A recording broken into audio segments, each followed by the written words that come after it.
Welcome to the Deep Dive, where we crack open different sources and really pull out the best bits to get you clued in fast. Today, we're diving deep into the incredibly detailed world of a global brand's identity, our map. The Ogilvy Brand Guidelines from September 9, 2019. And this isn't just about, pretty pictures or some design manual. It's really a masterclass in how a huge organization protects its promise, its integrity, through visual and tonal consistency. It's fascinating stuff. It really is. Our mission today is sort of peeling back those layers. We want to uncover how, decades of brand experience, problem solving, design thinking, how it all came together in this system, a system built specifically to stop inconsistencies, to maintain that brand integrity all over the world. And what's really interesting is seeing how these core elements create something flexible, but with super strict guardrails. You find some surprising details in what looks like just a rule book. Okay, so let's unpack that. Yeah. The sources point to this really big shift, something they call one Ogilvy. For a global company, what does streamlining like that actually mean on the ground? It was fundamental, a total reorganization, really. They basically got rid of the traditional discipline-specific agencies, Ogilvy PR, Ogilvy One, stuff like that. Instead, they expanded their capabilities to operate as this single, unified entity, truly global, as one Ogilvy. Now, it's important to note their full legal name. Still, the Ogilvy Group. But operationally, it's different. And this brings up a big question for any global company, right? How do you keep that single identity when you're in all these different markets, different cultures? Right, and the guidelines, they spell out some very specific steps they took, like there's now only one Ogilvy branded name for their core offerings. Exactly. Just Ogilvy Consulting, that's it for the main enterprise offering. Wow. And they're incredibly strict about geographic branding, too. Offices generally should not be branded by region or city, so you won't see Ogilvy Asia Pacific or, Ogilvy Chicago. That's discouraged. Instead, associates, affiliates, everyone is just encouraged to go to market as Ogilvy. Simple as that. And the logic. Well, the guidelines say exercise common sense, but the core idea is minimize geographic branding. Stop any feeling of fragmentation. Reinforce that one single identity. And there's another unbranding rule I found really interesting. Capabilities, practices, specific initiatives. Yeah. They're not supposed to be Ogilvy branded either. The source gives examples like Ogilvy Nor just became Nor. Yeah. Ogilvy Change became Change. Yeah, it's a deliberate shedding of that Ogilvy prefix. Let the core brand stand alone. Makes sense. And if you connect this to the bigger picture, right, this centralization, this simplification, it's strategic. It powerfully reinforces Ogilvy as this single creative network that makes brands matter. It stops that internal fragmentation that could, dilute their message or confuse clients. Okay, let's talk about the logo itself, the real heart of the visual identity. It feels so iconic. What's its story? How did it become so central? Well, it's like you said, iconic. And it's seen as a promise kept over time. The guidelines trace its roots way back to 1964. It's based on the Baskerville typeface, which John Baskerville designed back in 1763. It's what they call a transitional typeface. Kind of cool, right? Bridges old-style elegance and modern clarity. Huh. Interesting. And the logo's definitely evolved. There was an update in 2000, mostly for screens. Then a more dramatic change in 2010, referencing 16th century France, apparently. Yeah. But the current logo, that's a whole new typeface design. Derived from Baskerville, yes. But crucially, it matches Ogilvy serif, their own brand typeface. And the current one has some really unique features, doesn't it? It's a logogram representing the whole word and has those connecting letter forms. Ligatures. Exactly. Ligatures, like how the G and I flow together, or the V and Y at the serif, almost like handwriting. Yeah. The guidelines say these add distinction, sophistication. It's part of its unique character. And the precision required is pretty intense. Oh, absolutely. The default color is Ogilvy red. And the dimensions. They specify an exact width-to-height ratio, 330 to 129. Wow.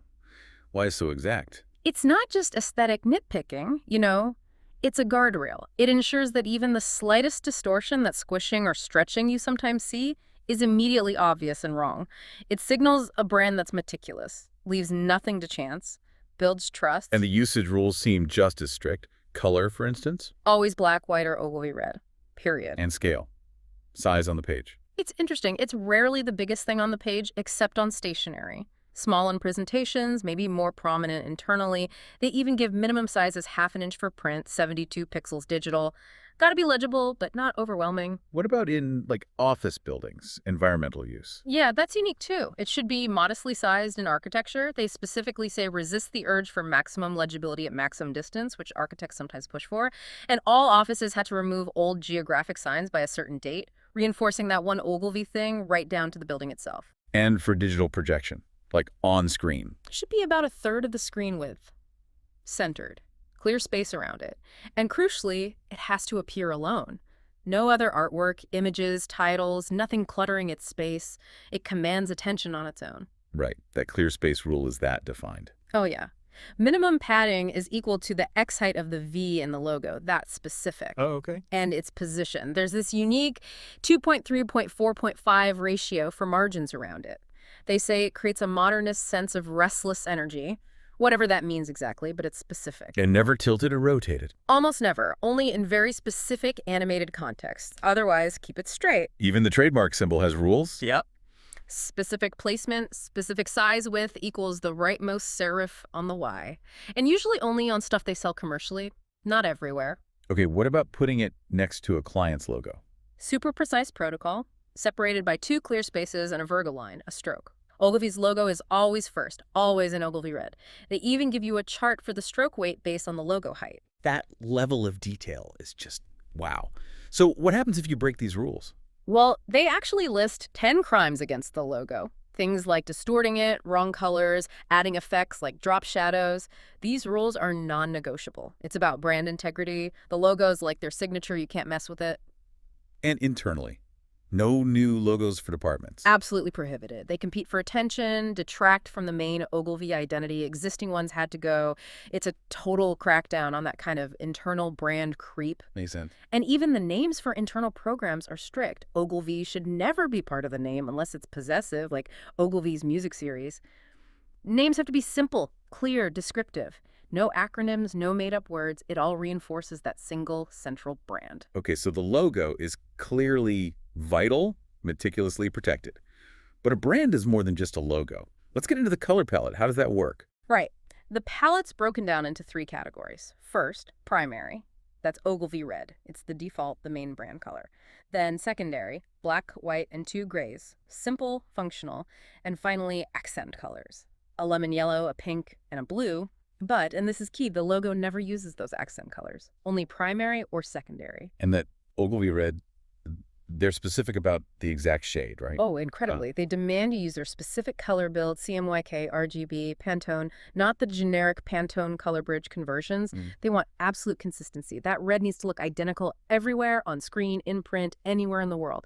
They own that exact hue. How about using colors in things like charts or graphs? You can use the full palette there. Simpler graphs might just use monochrome shades of gray, maybe red. More complex ones can combine colors. Yeah. But the key thing is, it always has to be a flat effect. No drop shadows, no gradients, no 3D effects. Clarity over flashiness. And text color. Ogilvy red, or the secondary colors, black, white, gray, those accent colors. Reserved strictly for complex labeling, usually only in graphs. Keep the main text clean. Are there rules about pairing colors, like what background goes with what text? Yes, definitely. They show acceptable background-foreground combinations and specific no-nos. Like, Ogilvy red should never be on black or light gray legibility issues. The main principle is avoiding colors of the same value or lightness together. Makes things hard to read. Okay, color covered. Let's shift to typography, the second big piece of the brand system. You mentioned 2 proprietary font families. That's right. Ogilvy Sans and Ogilvy Serif. Designed to work together as a matching set. Largely interchangeable, depending on the need. Tell me about Ogilvy Sans. It's a grotesque sans serif. Think clean, modern, no little feet on the letters. It actually shares heritage with Johnston, the famous London Underground font. Geometric forms, especially in the capitals and numbers. Strong, clear. And Ogilvy Serif. That one's inspired by the original Baskerville, fittingly. Described as transitional, with early hints of the Age of Reason. And importantly, the Ogilvy logo itself is derived from these letter forms, creates that visual harmony. Now, you mentioned ligatures before. In the logo, the G and I is connect. Does the Ogilvy Serif font have that G ligature too? This is where it gets really clever. Ogilvy Serif does have standard ligatures and even some optional discretionary ones, And this is fascinating, despite the G ligature being so prominent in the logo, there is deliberately no G ligature in the Ogilvy fonts themselves No way. to Why? prevent accidental resemblance to the logo when people are just typing regular text. It's a subtle but brilliant way to protect the uniqueness of the logo mark, a really fine detail. That is smart. What about different font styles, like bold or light? Yep, they cover that. Light for large text, regular for general use, bold for headers, subheaders. Standard stuff for creating visual hierarchy, making things easy to read. What about non-English languages? Does Ogilvy Sans cover everything? It covers most Roman alphabets, but for languages like Chinese, Russian, Greek, Arabic, they recommend specific universal system fonts. Things like Arial Unicode, Times New Roman OS, or the Google Noto fonts. Pragmatic choice for global reach. Okay, and they even have rules for font substitution? Like if you don't have the Ogilvy fonts installed. Yeah, for internal stuff mainly. They suggest Times for serif, Arial for sans, for those in a pinch moments, emails, quick internal presentations, sending working files to clients maybe. Of course, they remind you saving as a PDF is the best way to make sure the correct fonts are embedded and look right for everyone. But these substitutes, Arial and Times, Yeah. they can't be used for official stuff. Absolutely not. That's a strict prohibition. Never for official marketing, investor relations, press releases, anything external or professionally printed. Why? Because, as the guidelines put it, a marginally trained eye can recognize them as imposters. It's about maintaining that premium feel. Can't look cheap. Right. Okay, moving on from the core visual elements. David Ogilvy himself, the founder. The guidelines get pretty specific about using his image and words, what's allowed there. Yeah, it's quite detailed. You can use his image if you're, say, a legitimate journalist, media outlet, publisher, or for internal presentations, but always with the proper credit. Photograph Ogilvy, all rights reserved. And here's what's really fascinating. If you animate, manipulate, dub, or narrate using his image or voice, it must be natural looking and sounding and true to the persona. Explicitly, no caricature, no satire, no perceived personal endorsements. It raises that big question. How do you protect a founder's legacy, especially someone so iconic, in the digital age, without making them seem like a museum piece, but also without distorting who they were? And the rules on what's not allowed are even more direct, aren't they? Extremely. You can't use his image as just an icon or a crutch or caricature. And get this, avoid using representative images associated with him, like his pipe or his suspenders or even his signature in any form. He's to be treated, the guidelines say, as a respected founder, not clip art. That's pretty blunt. Wow, okay. What about his famous quotes, the Ogilvyisms? He was known for those lists, right? They became like company doctrine. But the guidelines actually encourage using his quotes sparingly. Really? Why? Because, and this is insightful, defaulting to his quotes doesn't sufficiently represent the range of our people or our creativity today. It's about balancing that powerful legacy with the need for the current company to have its own voice. That makes sense. And if you do use a quote, You have to fact check it, provide the source, be accurate. They even give specific Instagram settings for posting quotes margins, type size, alignment, again, consistency down to the smallest detail, even a social media graphic. so the big picture here is It's about positioning David Ogilvy as the visionary founder, not just, a copywriter whose greatest hits get recycled endlessly. Hmm. It lets the current company express its own voice, its own creativity, while still honoring those roots and the principles he set down. Okay, so with all these rules for print and the founder's image, how does this translate online? Digital communications, emails, websites, social media. Right. Let's look at email first. No vanity email addresses using Ogilvy for new initiatives. So no Ogilvy events at ogilvy.com, for example. Keep it clean. Signatures have to match business cards. And follow specific font rules. Arial 10-point for name title, Times New Roman 10-point for other info. All black. No bold, no italics, no color. And the Ogilvy wordmark is the only logo allowed in the signature. Super simple, very stark. And websites. Main platforms are ogilvy.com and their intranet. That's it. Hmm. All other Ogilvy office websites, they must be subsites of ogilvy.com, like ogilvy.com/Brazil, and any local market websites focused on specific disciplines, they had to be shut down, terminated. It's a really strong push for digital centralization. Well, what about social media? Can local offices have accounts? Yes, they can, but Ogilvy plus the city or market name is the only time geographic branding is allowed. So Ogilvy Mumbai is okay, but no accounts for specific disciplines or departments. And the Ogilvy logo must be used unmodified. It's like a rare exception to the geography rule, but still very controlled. In presentations, they get called out specifically. Yeah, because they're used so much, right? Client pitches, internal updates, the guidelines stress clarity, logic, good visuals, and obviously that cohesive Ogilvy identity. Templates are available for download to make sure everyone stays on brand. Okay, so that covers digital. What about the really tangible stuff? Printed materials you can actually hold, publications, stationery. Right. For publications, thought leadership pieces, stuff like that, offices must use the templates from their central identity library. The goal is visual excellence and consistency. No rogue designs going out from individual offices. Keep that unified voice even in their intellectual output. And the stationery system itself, business cards, letterhead. Designed to be simple, bold, clear. That Ogilvy red should be immediately noticeable. There are specific rules, of course. Use Ogilvy sans regular, all caps. Use 2 spaces instead of a comma in addresses on letterhead. Little details like that.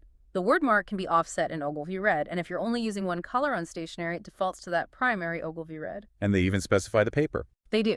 Mohawk, superfine, ultra white, different weights for letterhead, envelopes, business cards. It's about the feel of the brand, too. Even holding a business card is part of that curated, premium experience. Shows how even seemingly minor details add up to perceived quality. And business cards have their own strict rules, too. Oh, yes. Ogilvy wordmark goes on the back. No website URLs, no social media handles, no secondary phone or fax numbers. Keep it clean. Geographic modifiers and titles, like Managing Director, UK. Only allowed on the title line itself. And for cards in non-Roman languages, any alphanumeric characters on the foreign text panel must use Ogilvy sans. Global consistency, again, even across different scripts. Okay, finally, let's touch on branded collateral. The pens, notebooks, tote bags you might get. Right, the swag. The guidelines actually provide proofs of concept for popular items: pens, pencils, notebooks, folders, tote bags, USB drives. They basically give examples of how it should look, encouraging offices to stick to that aesthetic. It's like a pre-approved look and feel. But there's a catch, isn't there? There is a strong warning against the proliferation of branded collateral beyond these core examples. Why? Because, they say, it dilutes the Ogilvy brand and goes against that whole idea of unity and simplicity. They actually encourage restraint. That's really interesting in a world where companies slap their logo on everything. Exactly. Why the restraint for Ogilvy? It really underscores their commitment to avoiding just noise, information overload. They want to maintain a precise, impactful identity, not just plaster their logo everywhere. It's about quality, impact, over sheer quantity. We've really gone deep today, haven't we, into this fascinating world of brand guidelines, seeing how a company like Ogilvy protects its identity so meticulously. From the logo ratios, the ligatures, even the paper stock, every detail seems to serve that larger purpose. Absolutely. And zooming out, you see these guidelines aren't just rules for rules' sake. They're strategic. They ensure that that consistent promise kept over time. It's about building this shared understanding internally and externally of what the brand represents and stopping it getting diluted in our really complex, fast world, defining who they are constantly. And some of those surprising facts really stick with you, like deliberately not having the G ligature in the font to protect the logo, or the really strict rules about David Ogilvy not turning him into clip art. It shows the level of strategic thought behind seemingly small design choices. It really does. And maybe this raises an interesting question for you listening right now. Thinking about your own work, your own organization, where could a stronger focus on brand consistency, maybe even down to those tiny details, make a real difference in how your message lands or how your identity is perceived? Something to mull over. Well, thank you for joining us on this deep dive into the Ogilvy brand guidelines. We hope you walk away not just, informed, but maybe inspired to look at the brands all around you with a fresh, perhaps more discerning eye.